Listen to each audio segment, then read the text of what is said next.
Hello, everybody. Welcome back to another episode of The Hard Truth.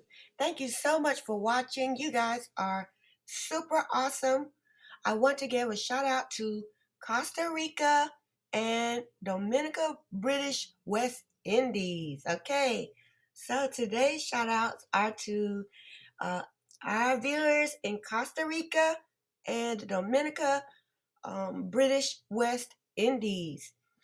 All right, Ann Taylor made a statement to the effect that Brian Koberger was set up for this crime from the beginning. And there are some things that point to maybe she was right. Okay, so we're going to deep dive into that. Boy, I've got a great story for you today. All right, so make sure you hit that join button, become a member so that you can join in on the fun. And for now, let's get our coffee, our sweet tea, as we begin our story.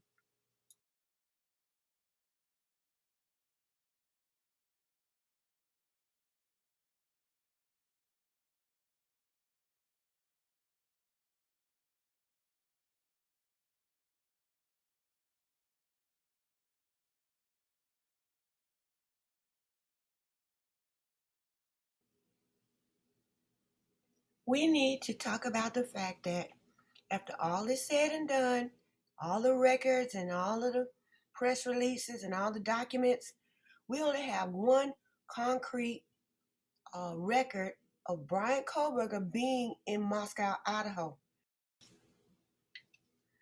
That official record is actually from the traffic stop on August the 14th, 2022. All right, this is when Koberger was pulled over on Highway 8 and I believe the intersection of Perimeter Road and Highway 8 by Corporal Duke. This was 11:40 p.m. on a Sunday night. I guess he was heading back to Pullman, to get ready for school the next day. And so he was pulled over for a seatbelt violation. I mean, 11:40 at night. This guy's on the highway or about to get on the highway. Who's watching to see if he's got on a seatbelt at night? 2 days later, on August the 16th, we have this guy showing up to the murder house, knocking on doors. While he's knocking on the door, we can see Xana passes by the door and she sees the officer and pretty much just keeps on moving. So from that, we know that Kaylee is the one that's in control, managing the house, because Xana looked at the policeman and just kept moving. And I've heard some people say in the comments that the police are allowed to, stumble upon an issue and call it in, request a case or a case number. And, I agree with that within reason. But this is in the middle of the daytime in a college town. They made a beeline for this house. They weren't just canvassing the neighborhood. They said they were going to that house before they went to it in the video, the body cam. And once they got there, not only was he making demands, okay, and demanding, making demands, he's taking pictures. If you watch the officer's hands here, he has like some anxiety he's trying to get rid of by tapping his notebook because he knows that he's on thin ice, troubling this girl for her ID, but he's getting ready, he's making up his mind that he's going to do it. And then conveniently, Hunter leaves. He's no longer there to witness. And in this short span of time, the officer pulls her license, and you can see here he takes a picture of it. All right, this is just unnecessary. I don't even know if it's legal.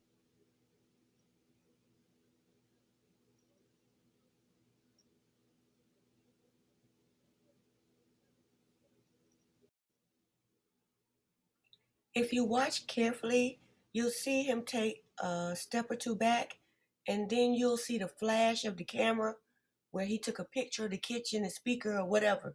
So he's taking a picture of her license and a picture of the kitchen, and nobody even called him over there. And after doing all of this, no report was written.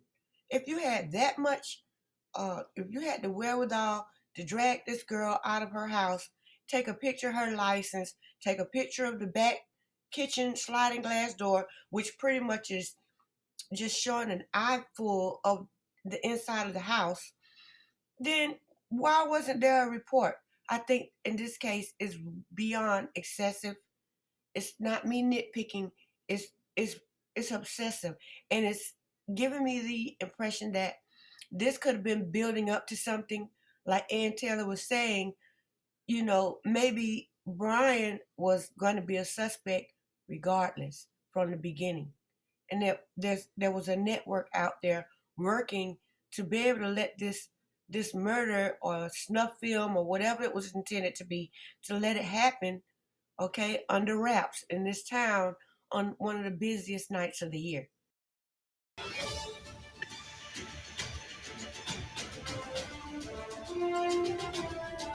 This is an SWX Sports presentation. The University of Idaho Vandals take on the UC Davis Aggies. We have to consider that a lot was going on that weekend, because not only was Kaylee in town, which means we had a full house for 1122 King Road, but also there was the big football game. And a lot of big wigs were going to be in town.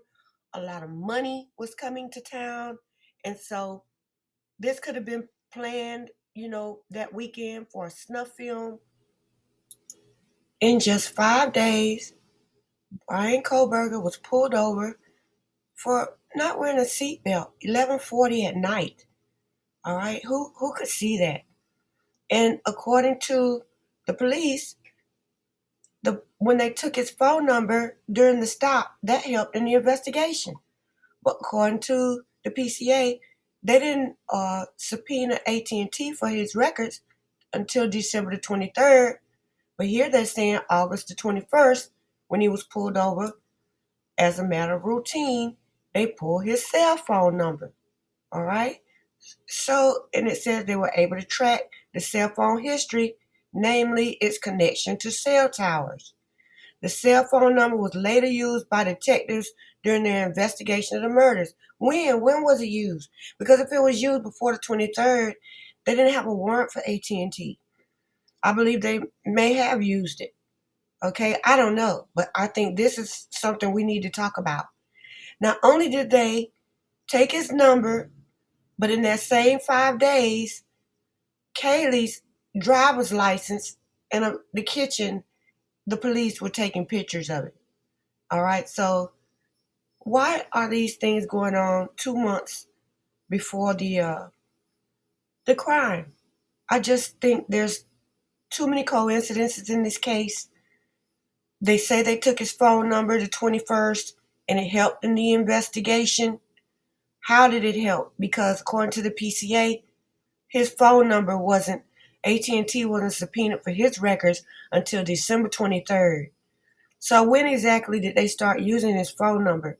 Because it was collected 5 days after the police took a picture of Kaylee's driver's license in the kitchen at 1122 King Road.